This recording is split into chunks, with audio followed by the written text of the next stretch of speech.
Good evening everyone. अभी के इस लेक्चर में मैं आप लोगों को बताने वाला हूँ कि जो हम प्रेजेंटेशन देते हैं उसके लिए क्या क्या वो जो आउटलाइंस हैं, वो कौन कौन से पॉइंट्स हैं जिनका हमें ध्यान रखना चाहिए, तो वो हम देखने वाले हैं आज के लेक्चर में। तो चलिए स्टार्ट करते हैं।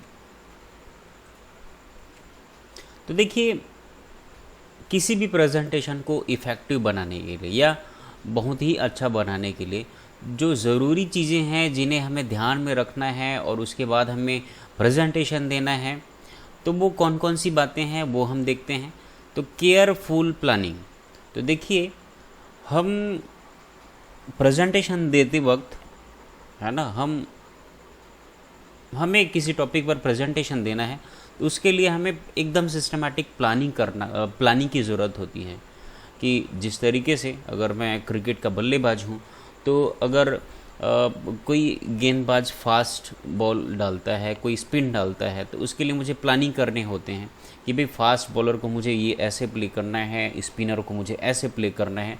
तो उसी भांति मुझे ऑडियंस को देखते हुए, है ना, सामने वाले ऑडियंस का जो एज ग्रुप है, अगर वो थोड़े चिल्ड्रन टाइप के हैं, स्टूडेंट हैं, अगर वो थोड़े यंग जनरेशन के हैं, वो थोड़े ओल्ड एज वाले हैं, तो मुझे इस तरीके से मुझे प्लानिंग करने होते हैं। मैं जो स्लाइड्स मैं प्रिपेयर करूं, है ना, उनकी डिज़ाइनिंग कैसी हो, तो उससे रिलेटेड हमें प्लानिंग की ज़रूरत होती है। वो हम अच्छे से प्लानिंग करें। थोरो रिसर्च, जिस पर्टिकुलर सब्जेक्ट पर, थीम पर हम प्रेजेंटेशन देने वाले हैं, और उससे रिलेटेड हमको थॉरोली और बहुत डीप में हमें रिसर्च करनी चाहिए, या रिसर्च करने के बाद ही हम प्रेजेंटेशन दें। Time and practice the actual presentation. तो हमें टाइम का ख्याल भी रखना होता है। मैं पहले से ये सोच लूँ कि मेरा ये जो प्रेजेंटेशन है वो 10 मिनट का जाने वाला है या 15 मिनट का जाने वाला है, तो उस लिहाज से मैं उसकी प्रैक्टिस करूँ और अभ्यास करूँ। नेक्स्ट है speaking clearly and at a reasonable pace. हमें जो है किसी चीज़ को हम क्लियरली बोलें, और जो बोलने का जो स्पीड हो वो सार्थक हो। वो ऐसा ना हो कि हम कहीं ज़्यादा बोलें, ज़्यादा स्पीड से बोलें, और वो सामने वाले जो ऑडियंस हैं वो उनके दिमाग में वो जा ही न रहा हो। तो हमें इस बात का भी ध्यान रखना है कि प्रेजेंटेशन देते वक्त हमें क्लियरली स्पीक करना है, और स्पीड को भी हमें ध्यान में रखते हुए बोलना चाहिए। अब चलते हैं, जो हम प्रेजेंटेशन देने के लिए पावर पॉइंट प्रेजेंटेशन स्लाइड्स जो प्रिपेयर करते हैं, तो उस समय हमें कौन कौन सी बातों का ध्यान रखना चाहिए। Check out the design template.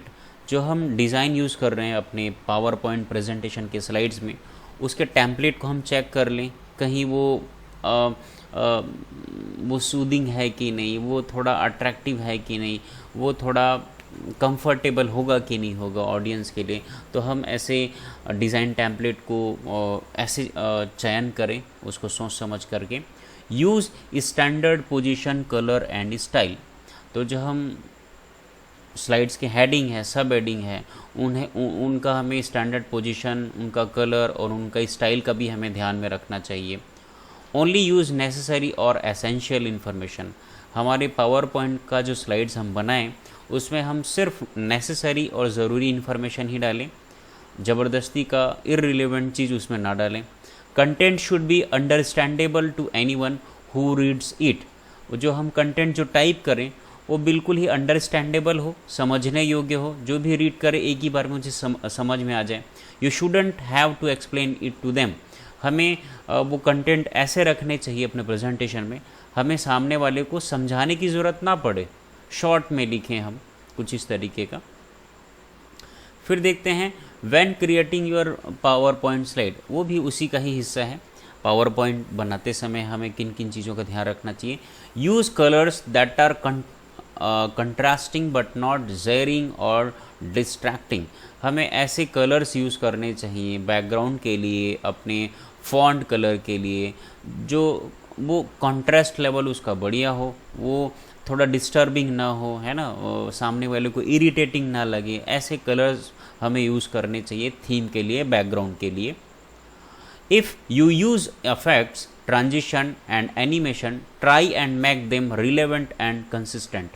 देखिए हमें जो ट्रांजिशंस यूज़ करते हैं हम, जो एनिमेशन यूज़ करते हैं हम कोशिश करें कि थ्रू आउट जितने हम स्लाइड्स ले रहे हैं, सपोज़ 10 स्लाइड्स ले रहे हैं, तो उसमें जो ट्रांजिशंस हो, एनिमेशंस हो, वो रिलेवेंट हो, वो कंसिस्टेंट हो, वो एक जैसे होने चाहिए। Too many slides will lose your audience. ठीक है, अगर हम ज़्यादा से ज़्यादा स्लाइड्स रखेंगे अपने प्रेजेंटेशन में, तो सामने वाले जो सुनने वाले जो ऑडियंस हैं वो बोर हो जाएंगे। तो इसका भी ख्याल रखें, इस नंबर ऑफ़ स्लाइड्स हो वो कम से कम हो। Think about the text on your slide. तो जो हम स्लाइड में जो टेक्स्ट हम प्रयोग करते हैं उनके बारे में कौन कौन सी चीज़ें हमें ध्यान में रखना है। Generally no more than 6 words a line. एक लाइन में 6 वर्ड से ज़्यादा शब्द का प्रयोग ना करें हम। Generally no more than 6 lines a page. एक पेज में हम 6 लाइन से ज़्यादा लाइन्स ना रखें। No long sentences. सेंटेंस जो होने चाहिए हमारे प्रेजेंटेशन में वो ज़्यादा लंबे नहीं होने चाहिए। Emphasis important information with a large font. जो इम्पॉर्टेंट इन्फॉर्मेशन है ना उसको हमें लार्ज फॉन्ट से उसे हाईलाइट करनी चाहिए। Keep font size at between 16 to 48। जो हमारा जो टेक्स्ट के लिए हम जो फॉन्ट साइज़ यूज़ करें वो 16 से 48 के बीच में होना चाहिए उसका font size. Fancy fonts can be hard to read. जो हम फैंसी या कर्सिव राइटिंग या तरह तरह के जो फैंसी फॉन्ट्स आते हैं उनको रीड करना थोड़ा सा डिफ़िकल्ट होता है, तो हम सिंपल फॉन्ट ही का प्रयोग करें। हैव टेक्स्ट कॉन्ट्रास्ट विद और stand out from the background. जो हम टेक्स्ट का जो कॉन्ट्रास्ट है, कलर जो होना चाहिए वो बैकग्राउंड से बिल्कुल वो हमें उसका अच्छे से क्लियरली विजिबल हो, ऐसा हमें टेक्स्ट का फॉन्ट साइज़ और उसका कलर कॉन्ट्रास्ट लेना चाहिए।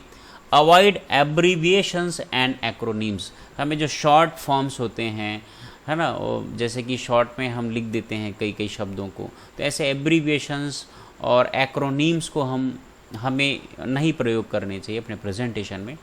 Don't over use punctuation marks. हमें ज़्यादा से ज़्यादा पंक्चुएशन मार्क्स नहीं यूज़ करने चाहिए, तो ये भी हम ख्याल रखेंगे जो भी टेक्स्ट हम अपने स्लाइड्स में लेने वाले हैं उनके लिए। अब देखते हैं जो ग्राफिक्स और इमेजेस और क्लिप आर्ट यूज़ करते हैं अपने प्रेजेंटेशन में, तो उनसे रिलेटेड हमें कौन कौन सी बातों को ध्यान रखना चाहिए।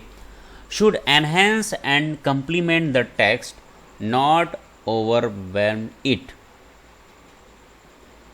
should enhance and complement the text, not overwhelm it. should balance the slide, generally no more than 2 images per slide। देखिए तो हमें ना एक स्लाइड में 2 से ज़्यादा इमेज नहीं लेनी चाहिए, और इमेज ऐसे लेने चाहिए, ग्राफिक्स ऐसे लेने चाहिए जो पूरे स्लाइड्स को बैलेंस करे, है ना। हमें should enhance and complement the text. देखिए ऐसा ना हो कि भाई हम ज़्यादा इमेज ले लिए, टेक्स्ट कम हो गया, तो भाई वो जो इमेज जो लेंगे वो जो हम टेक्स्ट प्रयोग कर रहे हैं वो उसे कॉम्प्लीमेंट करें, है ना। उसे जैसे टेक्स्ट हमारे कम हो गए, इमेज ज़्यादा हो गए, है ना, टेक्स्ट की ओर नज़र ही नहीं जा रहा है, इमेज ही इमेज भरा पड़ा है, तो भाई हमें टेक्स्ट को इमेज को ऐसे लेना है जो हम लिखे हैं उसे वो उभारे, उसे वो स्पष्ट करे, ऐसा हमें इमेज लेना है। तो थैंक यू वेरी मच। अभी के लेक्चर में हम लोगों ने समझा कि कोई प्रेजेंटेशन को इफ़ेक्टिव बनाना है तो उनके लिए हमें क्या क्या ज़रूरी चीज़ें हैं, वो मेन कौन कौन सी चीज़ें हैं जिन्हें हमें ध्यान रखना है। तो ये तो था ओवरऑल प्रेजेंटेशन में आपको क्या मेन चीज़ है जो ये ओवरऑल प्रेजेंटेशन का है, और ये इधर जो पॉइंट्स हमने पढ़े हैं वो हम जो पावर पॉइंट प्रेजेंटेशन बनाते हैं, जो डिज़ाइन करते हैं, तो उससे रिलेटेड कौन कौन सी बातें जो हमें ध्यान में रखनी चाहिए, है ना। तो हमने 3 चीज़ें, एक तो पावर पॉइंट जो स्लाइड बनाते हैं उससे रिलेटेड बातें हमने देखी, और फिर हमने देखा जो टेक्स्ट हम प्रयोग करते हैं अपने पावर पॉइंट प्रेजेंटेशन में उनसे रिलेटेड हमें कौन कौन सी बातों का ध्यान रखना चाहिए उसके बारे में हमने समझा। और आखिरी में हमने समझा जो हम टैग ग्राफिक्स यूज़ करते हैं, इमेजेस यूज़ करते हैं, क्लिप आर्ट यूज़ करते हैं अपने पावर पॉइंट स्लाइड्स में, तो उनके भी बारे में जो इम्पोर्टेंट और ज़रूरी चीज़ें हैं वो हमने देखा। So thank you very much. आज के लेक्चर में इतना ही। इसका नोट्स बनाएं, समझें, पढ़ें, एंड थैंक यू।